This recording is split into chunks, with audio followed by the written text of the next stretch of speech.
Bubba Wallace just turned the best season of his career into a complete disaster in less than 5 seconds. Third in points.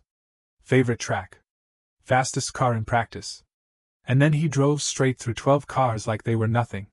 What happened inside that car at Martinsville will shock you. Before we get into it, drop your prediction in the comments right now. Was this intentional or a racing misjudgment? Hit like if you are already locked in. Let's go. Going into Sunday's Cookout 400 at Martinsville Speedway, everything about Bubba Wallace's 2026 season was pointing straight up. He was sitting third in the overall Cup Series point standings. Third. That is not a small thing. That is the kind of position drivers spend entire careers chasing. On top of that, Martinsville is one of his favorite tracks on the entire circuit. He had Hardys on the car. The team was dialed in. And in Saturday practice, Wallace was the fastest car on the entire track. His crew was confident. The momentum was real. People around the sport were starting to say out loud that this was shaping up to be the best season of Bubba Wallace's career. Everything was set up perfectly for a big Sunday. But Sunday told a completely different story. From almost the first lap, the number 23-23-11 Racing Toyota just would not cooperate. The balance was off. The speed they had on Saturday was completely gone. No matter what adjustments the crew called in from the pit box, nothing brought the car back to where it needed to be. Lap after lap, Wallace was stuck grinding away around 15th place, way behind where a car with his Saturday pace should have been running. The frustration inside that cockpit was building with every single circuit around the paperclip. You could hear it in his voice on the radio. The team was working, but the answers were not coming. By the time the race entered its final stage, Wallace was already in a dark place mentally. The pressure cooker was full. It just needed one more thing to set it off. That one more thing had a name. Carson Hocevar. With about 74 laps left in the race, there was a restart. And on that restart, Hocevar, the driver of the number 77 Spire Motorsports Chevrolet, made an aggressive move and took Wallace 3 wide going into Turn 1 at Martinsville. Now, to understand why that matters, you have to understand what Martinsville is. It is one of the tightest, most unforgiving short tracks in all of NASCAR. The corners are narrow. The margins are razor thin. Going 3 wide into Turn 1 at that place on a restart is the kind of move that puts every driver on edge. Denny Hamlin, who is both a future Hall of Famer and co-owner of 2311 Racing, addressed it directly on his podcast and did not hold back. Hamlin said, "It's typically a D** move if everyone is restarting into Turn 1 on a restart. Everyone's got to check up for the corner. Carson says I'm going to go 3 wide on a restart at Martinsville to the bottom. It's not illegal, it's just a D** move. Not illegal. Just the kind of move that tells the driver next to you exactly what you think of them." Wallace did not forget it. 2 laps later, on the very next restart, everything exploded. Entering Turn 3, the No. 23-23-11 Racing Toyota rammed the backside of Hocevar's number 77 Spire Motorsports Chevrolet. That first hit was massive, but it did not spin Hocevar around. Then a stack-up of cars appeared ahead, and Wallace hit the number 77 again. And then again. He just kept driving straight through him. While the initial contact didn't send Hocevar around, a stack-up ahead of Hocevar resulted in Wallace hitting the number 77 again, and eventually sending Hocevar around. The No. 77 went completely sideways right in front of the entire field. What followed was total chaos. Hocevar's spin triggered a massive chain reaction down the front straightaway. Cars were collecting each other in every direction. When the dust finally settled, 12 cars were listed in the incident, including Zane Smith, Chris Buescher, Connor Zilisch, and both Legacy Motor Club Toyotas of John Hunter Nemechek and Eric Jones. Austin Hill, Daniel Suarez, Michael McDowell, Riley Herbst, and Austin Dillon were also gone. Both Legacy Motor Club cars wiped out in the same moment. Nearly a quarter of the entire field, gone in seconds. The broadcast booth on Fox caught it immediately. Mike Joy was calling the race and hinted that something suspicious had happened even before the replay aired. Then Clint Bowyer jumped in with 3 words that told the entire story. Yeah, he was mad. Just like that. 3 words. Kevin Harvick, the former champion also on the broadcast, went deeper. Harvick pointed out that you could clearly see Wallace pull down and throttle up right before driving straight through the 77 car. Harvick said, Bubba Wallace just drove flat through the 77 car, so I would assume there was something that happened before that for that type of aggression. He was mad. 3 different voices in the broadcast booth, all arriving at the same conclusion in real time. After getting out of the infield care center, Wallace spoke to Jamie Little from Fox Sports. He did not dodge the question. Wallace said, I misjudged. I didn't appreciate the 3 wide into turn 1. I misjudged the center of the corner in turn 3. I didn't mean to turn him. What a frustrating day, man. Just wasn't the day we wanted. I hate it for our team. Just frustration.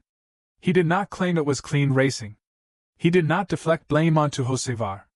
He owned the frustration. He just said he misjudged. Meanwhile, Hocevar was on the radio with his crew immediately after the wreck. He told them he got destroyed and then, remarkably, apologized to his own team. His mind. Then the crew told Hocevar to focus back on the mission. His response? Yeah, all good. 3 words, same calm energy. He kept his car going, stayed on the lead lap, and ultimately Hocevar placed 17th when the checkered flag waved, while Wallace was credited with a season-worst 36th place finish. The numbers tell the full story of the damage. Wallace fell from 3rd in points entering Martinsville to a 4-way tie for 8th, leaving him 11th on paper. An 8-spot drop in a single race. And this came right on the back of a 34th place finish at Darlington that was out of his control entirely. 2 straight disasters. Back to back. Jeff Gluck from The Athletic called it one of the most puzzling decisions of the entire year. He pointed out directly that Wallace was having a genuinely great points season and this one moment cost him everything he had built. Gluck's co-host Jordan Bianca added that the frustration from the entire race day had been building and contributed to the decision. Bianca said plainly, You can't do that, especially when you don't even have a top 5 finish on the year yet. Kyle Petty also weighed in on NASCAR's inside the race and did not soften his words. Petty acknowledged that Hocevar is seen as an easy target and that many people would say he had it coming. But Petty disagreed and said being taken 3 wide at Martinsville is simply not a good enough reason for what Wallace did. Steve Letarte was the lone voice offering any defense, saying he believed Wallace was just racing hard and misjudged his throttle input, calling it typical Martinsville racing. Even people outside of NASCAR stepped in. Former IndyCar driver Marco Andretti posted on social media with a pointed comment about poor anger management. And here is where the story gets even heavier. This is not the first time. Back in 2022, NASCAR suspended Wallace for 1 race after he deliberately spun Kyle Larson at Las Vegas. NASCAR called it a dangerous act of retaliation. Wallace also shoved Larson after the race in a physical confrontation. His team 2311 Racing didn't even appeal the suspension. Then in 2024, Wallace was fined $50,000 for sending Alex Bowman into the wall on the cool-down lap at Chicago. That is 3 separate incidents. A documented pattern. And with each one, the conversation grows louder. Before the Bristol race weekend, Wallace reached out to Hocevar directly. He texted him and apologized. Hocevar's response said everything about his character. Hocevar said, He texted me and said he was just having a rough day, and when I passed him, he's like, You did nothing wrong. I was just already mad and that sent me over the edge. I was like, It's cool, man. I've been there, done that. I've ended plenty of days, and obviously it hurt him more than it did me. So we're all good.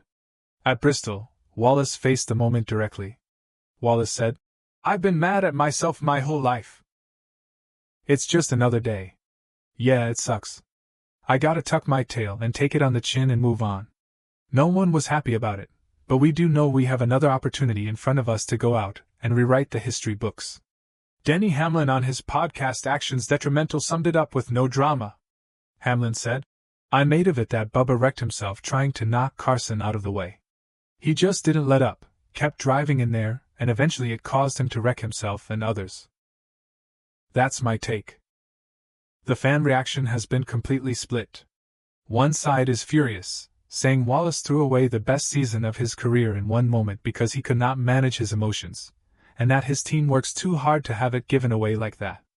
The other side argues that Wallace gets judged far more harshly than any other driver on the grid, and that if someone else had done the exact same thing, it would not have been a two-week conversation.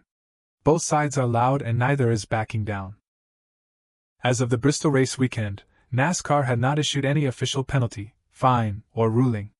Officials were reviewing in-car footage and data to determine if any action was warranted. Given the Larson suspension and the Bowman fine already on his record, the scrutiny this time is significant. The Cup Series had an off week for Easter after Martinsville, which meant no new race to shift the news cycle. This story sat front and center for 2 full weeks before Bristol gave the sport something new to talk about. Bubba Wallace walked into Martinsville with the best season of his career in his hands and left with 12 wrecked cars and an 8-spot points drop. Was it a racing misjudgment, or a man who simply snapped under pressure? That is the question the entire NASCAR world is still arguing about. Now it is your turn. Drop your take in the comments, racing incident or flat-out intentional? Smash that like button. Share this with your NASCAR crew right now. And hit subscribe because we are covering every wild moment this season as it happens. See you in the next one.